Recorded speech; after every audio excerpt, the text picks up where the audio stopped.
Assalamualaikum warahmatullahi wabarakatuh. Saya Aisyah Radia, saya pemateri pertama yang akan menjelaskan tentang pengertian nasul hukmi dan macam-macam nasul hukmi. Nasa sendiri secara bahasa memiliki arti yaitu menghapus atau membatalkan, sedangkan hukmi yaitu hukum. Sehingga nasul hukmi secara bahasa yaitu membatalkan sebuah hukum. Selain itu, secara etimologi, nasah memiliki dua pengertian yang terdiri dari yang pertama yaitu pembatalan atau peniadaan, sedangkan yang kedua pemindahan dari satu wadah ke wadah yang lain. Sedangkan menurut istilah fuqaha, nasah berarti menghapuskan sesuatu hukum yang telah lalu dengan sesuatu nas yang datang kemudian dengan ada waktu perselangan antara keduanya. Macam-macam nasul hukmi. Yang pertama yaitu nasah yang tegas atau eksplisit.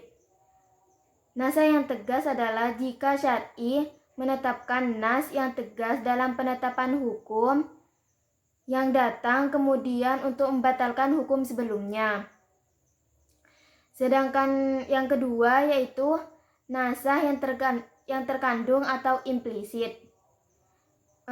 Nasah yang terkandung yaitu jika syar'i tidak menegaskan dalam nas yang datang kemudian untuk membatalkan nas hukum yang sebelumnya, tetapi dia menetapkan hukum yang bertentangan dengan hukum yang terdahulu. Adapun nas juga bisa disebut dengan nasah kulli atau secara keseluruhan, dan juga bisa disebut nasah juz'i, nasah kepada sebagian. Nasah kulli adalah jika syar'i membatalkan hukum yang ditetapkan lebih dulu secara keseluruhan dengan menyangkut keseluruhan mukallaf.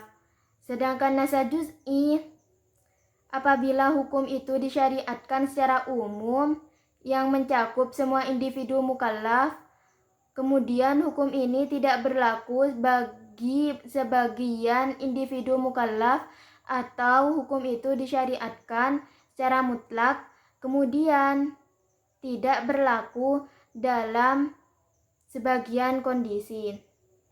Assalamualaikum warahmatullahi wabarakatuh. Nama saya Ali Hasanah Munawaroh, NIM 73. Di sini saya sebagai pemateri kedua. Kali ini saya akan menjelaskan tentang batasan-batasan nas dan juga hikmah mempelajari nas. Yang pertama yang akan saya bahas yaitu batasan-batasan nas. Batasan-batasan nas di sini dibagi menjadi dua, yaitu yang pertama nas yang dapat dinasah dan yang tidak, dan yang kedua yaitu nas yang menerima nasah. Yang akan saya bahas pertama yaitu nas yang dapat dinasah dan yang tidak. Tidak semua nas yang ada di dalam Al-Quran dan hadis pada masa Rasulullah dapat dinasah dengan nas yang akan datang kemudian. Tetapi di antaranya ada nas yang muhkamat atau kuat yang tidak dapat dinasah sama sekali, yaitu yang pertama nas yang mencakup dasar yang tidak dapat berubah sebab perubahan kondisi manusia dan tidak berubah menjadi baik atau jelek sebab perbedaan tolak ukur, seperti nas yang mengandung kewajiban beriman kepada Allah, malaikat, rasul, kitabnya, dan hari akhir, serta dasar-dasar kaidah serta dasar-dasar akidah dan ibadah yang lain. Juga seperti nas yang menetapkan pokok keutamaan, misalnya berbakti kepada orang tua, jujur, adil, menyampaikan amanat kepada yang berhak, dan hal-hal lain yang tidak dapat dianggap jelek di semua keadaan dan semua tolak ukur. Yang kedua yaitu nas yang mengandung hukum yang bentuk kalimatnya menunjukkan kekuatan hukum itu, karena penguatan itu menunjukkan tidak adanya nasah. Contoh di dalam ini saya akan mengambil contoh firman Allah dalam menjelaskan hukum tentang penuduh zina kepada wanita bersuami yang diterangkan di dalam Quran surat An-Nur ayat 4. Bismillahirrahmanirrahim. Wala taqbalu lahum syahadatan abadan. Dan janganlah kamu terima kesaksian mereka buat selama-lamanya. Kata abadan di sini yang berarti selamanya menunjukkan bahwa hukum ini lestari dan tidak berubah. Juga seperti contoh lain yang berada di dalam sabda Rasulullah SAW, al-jihadu madin ila yaumil qiyamah. Jihad itu berlangsung sampai hari kiamat.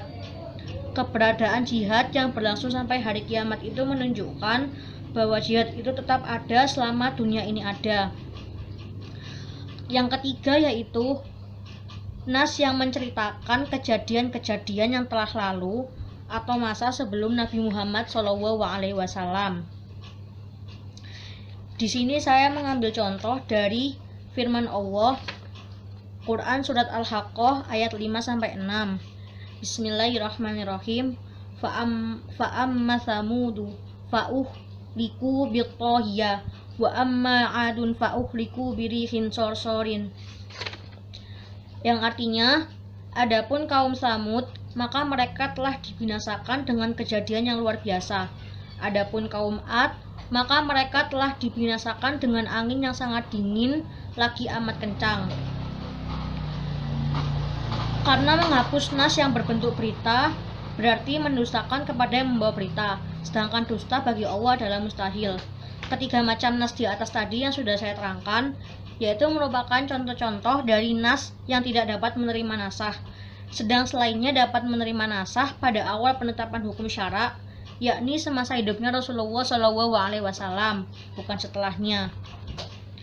Penjelasan yang kedua yakni nas yang menerima nasah.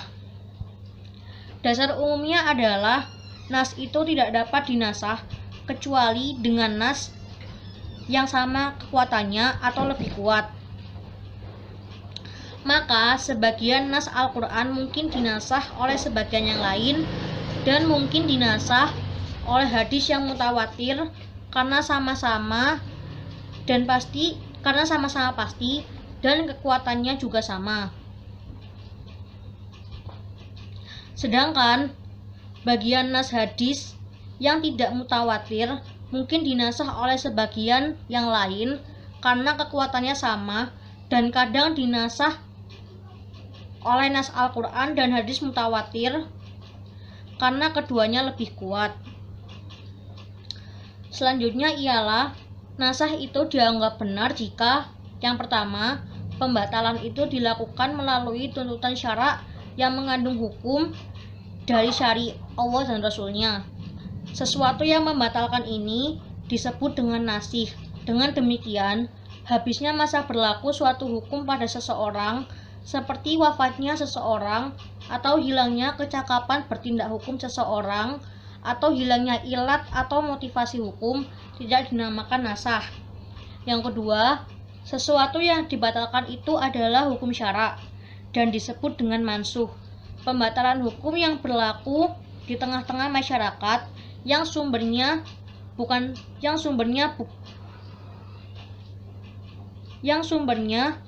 bukan syara atau pembatalan adat istiadat jahiliyah melalui khitab atau tuntunan syara tidak dinamakan nasah. Selanjutnya yang ketiga, hukum yang membatalkan hukum terdahulu datangnya kemudian. Artinya, hukum syara yang dibatalkan itu lebih dahulu datangnya dan hukum yang lebih dahulu datangnya dari hukum yang membatalkan. Oleh sebab itu, hukum yang berkaitan dengan syara dan bersifat istisna atau pengecualian tidak dinamakan nasah. Selanjutnya ialah hikmah dari nasah. Hikmah dari adanya nasah antara lain di sini ada 5. Yang pertama, perkembangan tasyri' menuju tingkatan yang sempurna serta memiliki kesesuaian terhadap dinamika dakwah dan kondisi masyarakat Islam. Yang kedua, merealisir kemaslahan manusia yang kondisinya dapat berubah-ubah menurut proses perubahan pada keadaan mereka. Yang ketiga, supaya tidak mengejutkan seseorang yang menerima syariat sehingga ia berat untuk melaksanakannya dikarenakan adanya keadilan penetapan hukum yang dituntut secara bertahap. Selanjutnya yang keempat, menjadi bentuk ujian untuk taat dan tidaknya terhadap syariat terhadap mukallaf. Yang terakhir, kehendak Allah untuk kebaikan dan kemudahan umat. Baiklah, sekian materi yang dapat saya sampaikan. Selanjutnya akan dilanjutkan oleh pemateri 3. Wassalamualaikum warahmatullahi wabarakatuh. Assalamualaikum warahmatullahi wabarakatuh. Perkenalkan, nama saya Muhammad Anas Hidayatullah, NIM 1907211000154. Di sini saya sebagai pemateri ketiga yang akan sedikit memaparkan tentang ta'arud al-adilah, baik secara definisi dan contoh-contohnya. Yang pertama yaitu secara etimologi, ta'arud berasal dari kata aroda yang memiliki arti yaitu pertentangan. Sedangkan adilah merupakan bentuk jamak dari kata dalil yang memiliki arti yakin. Secara terminologi, terdapat beberapa definisi tentang ta'arud al-adilah yang dikemukakan oleh para ulama usul fikih. Yang pertama yaitu Imam Al-Syaukani. Beliau mendefinisikan ta'arud al-adilah yaitu suatu dalil menentukan hukum tertentu terhadap satu persoalan, sedangkan dalil lain menentukan hukum yang berbeda dengan itu. Yang kedua yaitu dari Kamal Ibn Al-Humam. Beliau mendefinisikan ta'arud al-adilah yaitu pertentangan dua dalil yang tidak mungkin dilakukan kompromi antara keduanya secara zahir.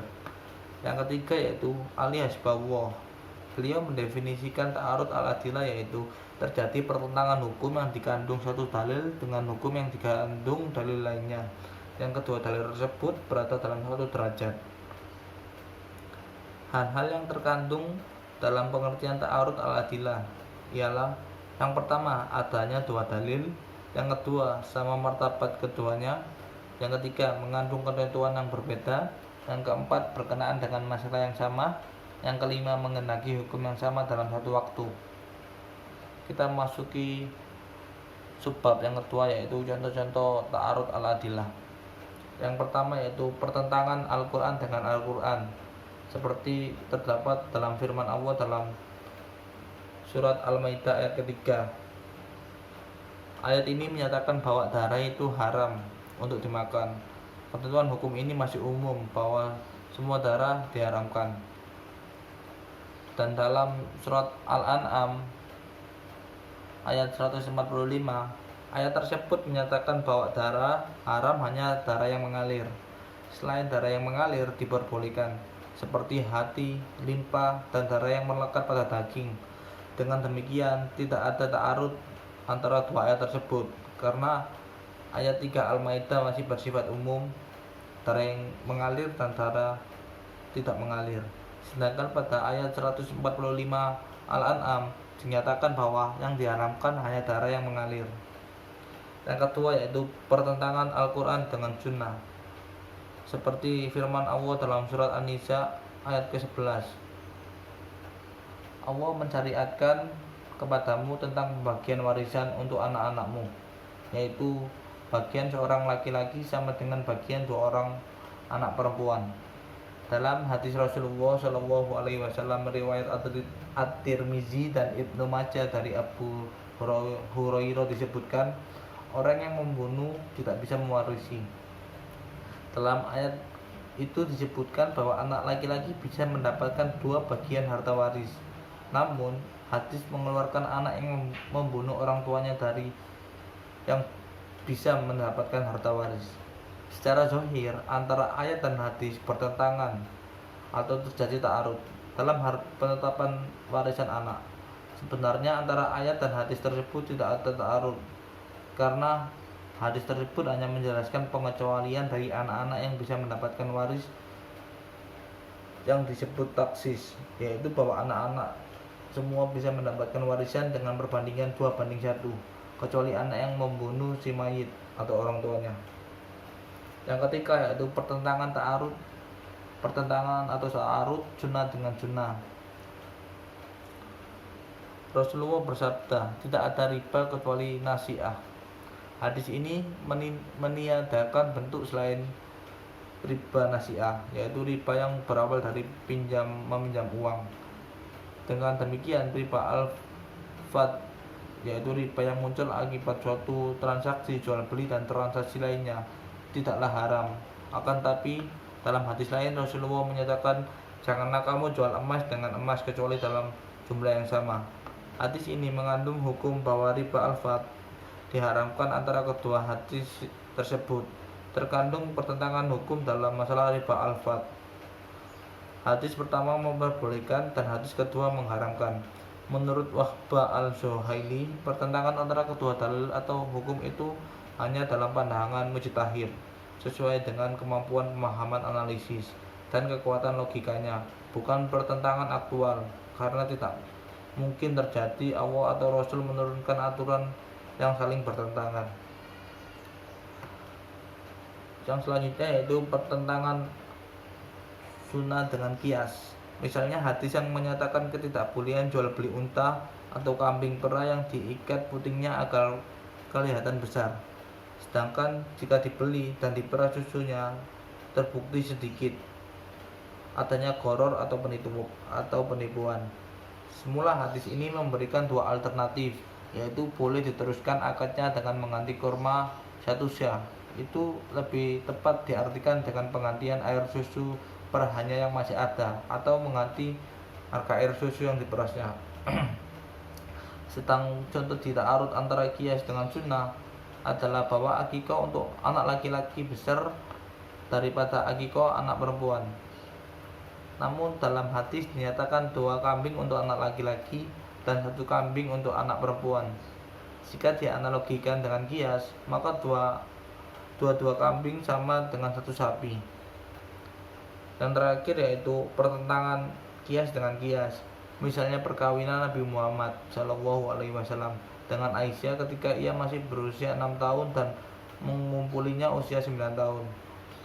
Bagi Hanafiyah, hadis itu memperbolehkan bagi orang tua punya hak ijbar, sedangkan bagi Syafi'iyah menganggapnya karena kegadisannya. Jadi kalau ia telah sayyib atau janda sekalipun masih belum dewasa, orang tua mempunyai hak ijbar atau hak paksa. Sekian dari saya, kurang lebihnya mohon maaf. Wassalamualaikum warahmatullahi wabarakatuh. Saya sebagai pemateri keempat akan menjelaskan mengenai prosedur ta'arud al-adilah dan aplikasi ta'arud al-adilah dalam ekonomi syariah. Yang pertama yaitu menjelaskan tentang prosedur ta'arud al-adilah. Di sini terdapat perbedaan pendapat di antaranya. Yang pertama, menurut kalangan Hanafiyah, jalan yang ditempuh bila terjadi ta'arud secara global adalah 1. Dengan meneliti mana yang lebih dahulu turunnya ayat atau diucapkannya hadis, dan bila diketahui maka dalil yang terdahulu dianggap telah dinasa atau dibatalkan oleh dalil yang datang belakangan. Yang kedua, jika tidak bisa diketahui mana yang lebih dahulu, maka cara selanjutnya adalah dengan tarjih, yaitu meneliti mana yang lebih kuat di antara dalil-dalil yang bertentangan itu dengan berbagai cara-cara tarjih yang dijelaskan secara panjang lebar dalam kajian ushul fikih. Yang ketiga yaitu jika tidak bisa ditarjih karena ternyata sama-sama kuat, maka jalan keluarnya dengan mengkompromikan antara kedua dalil ini. Yang keempat, jika tidak ada peluang untuk mengkompromikan, maka jalan keluarnya adalah tidak memakai kedua dalil itu, dan dalam hal ini seorang mujtahid hendaklah merujuk kepada dalil yang lebih rendah bobotnya. Selanjutnya menurut kalangan Syafi'iyah, yang pertama yaitu dengan mengkompromikan dua dalil itu selama ada peluang untuk itu, karena mengamalkan kedua dalil itu lebih baik dari hanya memfungsikan satu dalil saja. Yang kedua, jika tidak dapat dikompromikan, maka jalan keluarnya adalah dengan cara tarjih. Yang ketiga, jika tidak ada peluang untuk mentarjih salah satu dari keduanya, maka langkah selanjutnya adalah meneliti mana di antara kedua dalil itu yang lebih dulu datangnya. Jika sudah diketahui, maka dalil yang terdahulu dianggap telah dinasakh. Selanjutnya yang keempat, Jika tidak mungkin mengetahui mana yang terdahulu, maka jalan keluarnya dengan tidak memakai dua dalil itu, dan dalam keadaan demikian, seorang mujtahid hendaklah merujuk kepada dalil yang lebih rendah. Selanjutnya saya akan menjelaskan aplikasi ta'arud al-adilah dalam ekonomi syariah. Yang pertama, jual beli murabahah. Murabahah adalah suatu bentuk jual beli tertentu ketika penjual menyatakan biaya perolehan barang meliputi harga barang dan biaya-biaya lain yang dikeluarkan untuk memperoleh barang tersebut dan tingkat keuntungan atau margin yang diinginkan. Hukum jual beli murabahah. Berikut merupakan beberapa dalil yang memperbolehkan dilaksanakannya praktik akad jual beli murabahah, yaitu firman Allah dalam Quran surat An-Nisa ayat 29 yang artinya, wahai orang-orang yang beriman, janganlah kamu saling memakan harta sesamamu dengan jalan yang batil atau tidak benar, kecuali dalam perdagangan yang berlaku atas dasar suka sama suka di antara kamu, dan janganlah kamu membunuh dirimu. Sungguh Allah Maha Penyayang kepadamu. Dalam ayat ini dijelaskan larangan dalam segala bentuk transaksi apapun yang batil. Transaksi yang dikategorikan batil salah satunya ialah transaksi yang mengandung riba atau bunga. Sebagaimana bentuk transaksi seperti ini dapat ditemui pada sistem kredit di bank konvensional. Seperti itu pemaparan dari pemateri keempat. Kurangnya mohon maaf. Wassalamualaikum warahmatullahi wabarakatuh.